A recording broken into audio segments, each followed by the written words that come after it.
मुंबईमध्ये घराणेशाहीचं बिरुद लागलेले दोन मोठे पक्ष आहेत, स्थानिक पक्ष। हे झालं ठाकरे घराचं।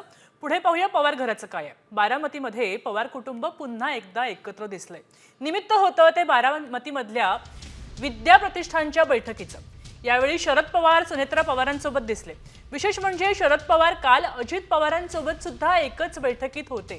त्यानंतर दोघांमध्ये स्वतंत्र बैठक सुद्धा झाली होती। काल पुतण्यासोबत एकत्र दिसलेले पवार आज सुनेसोबतच्या बैठकीत दिसले, त्यामुळे चर्चांना उधाण येते।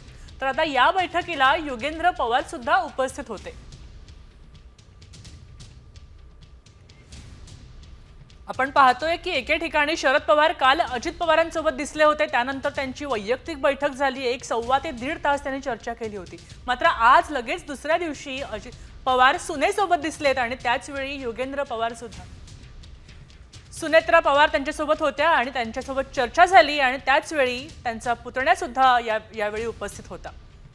ही कालची आणि आजची दृश्य आहेत। काल पवार अजित पवारांना भेटले होते, शरद पवार अजित पवारांना भेटले होते।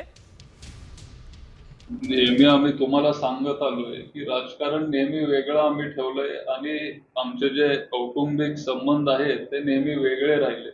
काल किंवा परवा दादांनी पण बहुतेक पुण्यात साहेबांची आणि दादांची मीटिंग झाल्यानंतर त्यांनी एक प्रेस घेतलेली, तिथं पण त्यांनी त्यांची भूमिका किंवा आमच्या कुटुंबाची भूमिका स्पष्ट केली।